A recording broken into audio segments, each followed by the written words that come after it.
ಯೇಸುವೆ ಸ್ತೋತ್ರ, ಯೇಸುವೆ ವಂದನೆ. ಮಾರ್ಕನ ಶುಭ ಸಂದೇಶ 1ನೇ ಅಧ್ಯಾಯ ವಾಕ್ಯ 29ರಿಂದ ವಾಕ್ಯ 34 ತನಕ. ರೋಗಿಗಳಿಗೆ ಆರೋಗ್ಯ ದಾನ.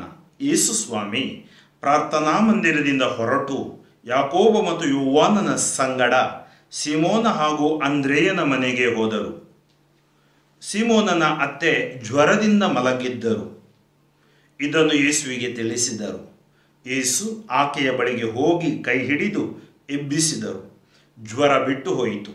ಆಕೆ ಅವರೆಲ್ಲರನ್ನು ಸತ್ಕರಿಸಿದಳು.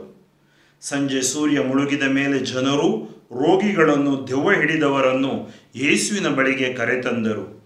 ಊರಿಗೆ ಊರೇ ಆ ಮನೆಯ ಬಾಗಿಲಲ್ಲಿ ನೆರೆಯಿತು. ನಾನಾ ರೋಗಗಳಿಂದ ನರಳುತ್ತಿದ್ದವರನ್ನು ಯೇಸು ಗುಣಪಡಿಸಿದವರು. ದೆವ್ವ ಹಿಡಿದವರಿಂದ ದೆವ್ವ ಬಿಡಿಸಿದರು. ತಾವು ಯಾರೆಂಬುದನ್ನು ದೆವ್ವಗಳು ಅರಿತಿದ್ದುದರಿಂದ ಯೇಸು ಅವುಗಳಿಗೆ ಮಾತನಾಡಲು ಅವಕಾಶ ಕೊಡಲಿಲ್ಲ.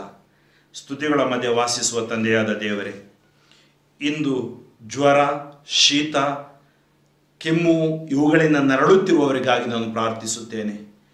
ಇವತ್ತಿನ ಈ ಜ್ವರಗಳು ಕೋವಿಡ್ ಆಗಿ ಪರಿವರ್ತನೆ ಆಗುವ ಈ ಕ್ಷಣಗಳಲ್ಲಿ ನೀವು ಜನರ ಮೇಲೆ ದಯೆ ತೋರಿ.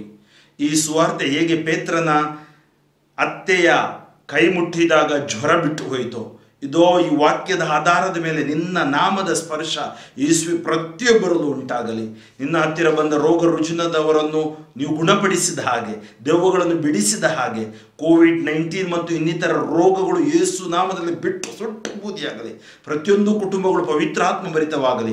ಪ್ರತಿಯೊಂದು ಕುಟುಂಬಗಳ ಮೇಲೆ ಬರುವ ದಾಳಿಗಳು ದೂರವಾಗಲಿ. ಯೇಸು ರಕ್ತದ ಸಂರಕ್ಷಣೆ ಪವಿತ್ರಾತ್ಮರಿಂದ ತುಂಬಲ್ಪಡಲಿ. ಯೇಸು ನಾಮದಲ್ಲಿ ನಿಮಗೆ ಜಯ ಸಿಗಲಿ, ಬಿಡುಗಡೆ, ಸೌಖ್ಯ ಸಿಗಲಿ. ಸರ್ವಶಕ್ತ ದೇವರಾದ ಪಿತಾ ಮತ್ತು ಸುತ ಮತ್ತು ಪವಿತ್ರಾತ್ಮರು ನಿಮ್ಮನ್ನು ಆಶೀರ್ವದಿಸಲಿ. ಫಾದರ್ ಫ್ರಾಂಕ್ಲಿನ್ ಡಿಸೂಜಾ, ಶಿವಮೊಗ್ಗ ಧರ್ಮಕ್ಷೇತ್ರ, ಯೇಸು ಸ್ಪರ್ಶ ತಂಡ.